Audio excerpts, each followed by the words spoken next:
Hello, can you hear me? Yeah. Great. So, we're winning, aren't we? We're in a really strong position right now, and we're also, in our strength and our winning, very vulnerable. So we could still lose this, and that's why I want to talk to you now, is to prevent that from happening. Because in 30 years of activism, I would say, from my experience, that the most likely reason for us losing now will be that violence breaks out and we won't know how to deal with it. And you, each one of you, can be a part of making sure that that doesn't happen. So it's an absolutely vital role. What it requires of you is to take the initiative. And that's really hard because it means that you might see something happening and you might want to just stand by and maybe somebody else will deal with it. I'm not the right person for it or something, you know. So what I want to invite you to do is really dig deep in yourself and see if you can be a person who would initiate the tactics that I'm going to offer you. They're very simple, very straightforward, not very dangerous. Anyone can do them. I would also like to suggest that you reflect whether you're the best person to do it, because I've reflecting on this myself, I'm aware that some people are more vulnerable or more at risk from violence than others. So, for example, people of colour, black people, may be more at risk of being retaliated against. People who have a different gender identity, people with dreadlocks, anyone that looks different or where society has a prejudice towards you. You know, we live in a prejudiced society, don't we? A racist society. So if you think you might be one of those people, just really reflect on whether it's whether you're likely to be at risk. And if you are, then I would suggest that you try to enlist the help of somebody else so that you don't put yourself at more risk, because we don't want anyone to get hurt with this. The reason I'm called Storm Granny is because I've got grey hair and I'm 61, and also because I reckon that older women are possibly the least at risk of being retaliated against. So, older women, I'm really calling on you particularly because we really accrue power from particularly the sorts of people that often create violence. So, you know, so reflect on what strengths you think you might have and whether you can take the initiative in this way. And like I said, if you can't take the initiative yourself, to get somebody else involved. So I'm going to run through these tactics. They're very simple. If you see a situation starting to emerge, very often you can already de-escalate it to some extent by using things like music or drama or just distraction, you know, creating something happening somewhere else so that you draw the energy away from it. If that doesn't work, another thing that can work is to try and get silence around the situation that's happening. If you imagine a fight or something like that, usually very noisy, so if you can get everyone around that area to be silent, that can help to expose what's happening. So what we're trying to do in these situations is expose it so that it can be dealt with. So a way to get silence, some of you may know this already, but you can put your hand up and ask, fall silent yourself and ask other people around you to fall silent. And if there's a critical mass of us who know this technique, when they see the hand go up, everyone will fall silent. We need to train ourselves to do this. Another way to do it, you might know the way of doing it with clap once if you can hear me. Do people know that? So let's try it. Yeah, exactly. So clap once if you can hear me. Clap twice if you can hear me. Clap 3 times if you can hear me. Great. So if you hear that, respond to it and try and get other people to respond to it or initiate it yourself. If that doesn't work, another thing that you can do is to try and get everybody to sit down. If you can't get silence, do that anyway, because sitting down will be a very good way of exposing what's happening. When you get people to sit down, make sure that the people where the situation is, that they have a way to escape. You don't want to make somebody like that feel hemmed in any way. And you want to make sure that the escape route is in the direction that will be as safe as possible. So to the edge of the crowd or something like that.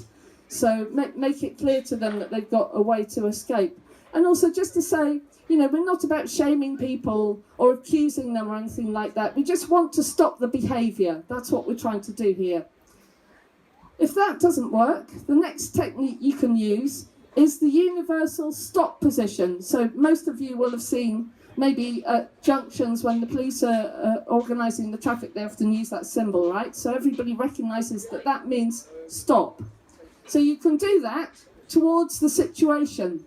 So if you imagine you're sitting down, you're doing this towards the situation, that's quite a confrontation with that person. They know that they're being looked at, and you can add to that a sound.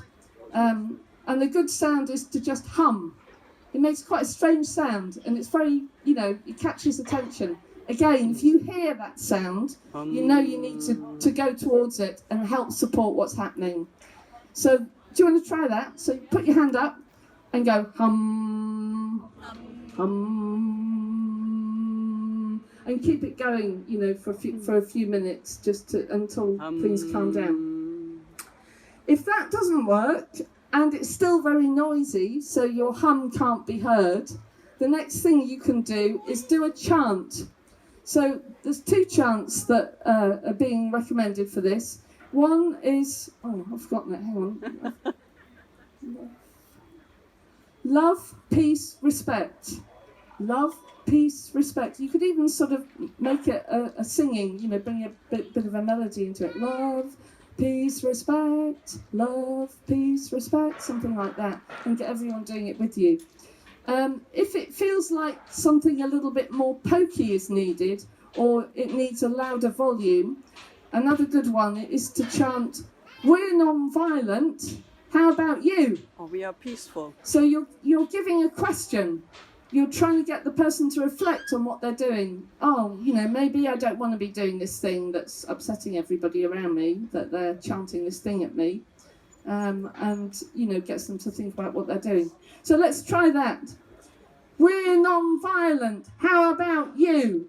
We're non-violent, how about you? We're not, come on everybody, join in. We're non-violent, how about you? Great. Okay, say it enough times and you remember it. So that's a really good one. That has history. That comes straight out of Seattle in 1999. The big mobilisations against the World Trade Organization.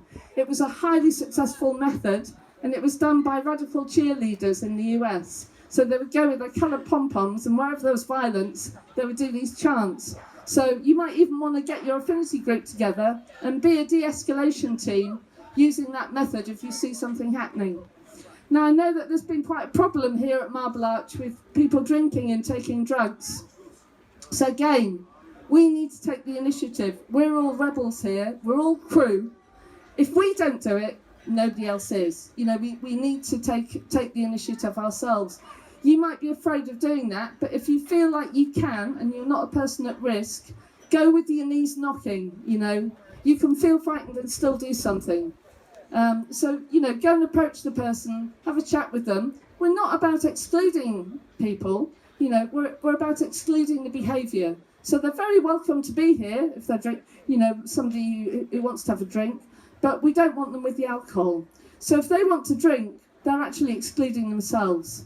They're not welcome here with the drink, but they are welcome here as a person. So that's the message that we want to give across to those people. You could also ask, hey, do you support us? Do you support this rebellion? Chances are they'll say yes. And then you can point out, well, actually, with the alcohol, you're not supporting us. With the violence, you're not supporting us, because we're non-violent here. We're peaceful people, and we're trying to, have this rebellion, and it's not going to work if there's violence, if there's drinking, if there's drugs, something like that. So can I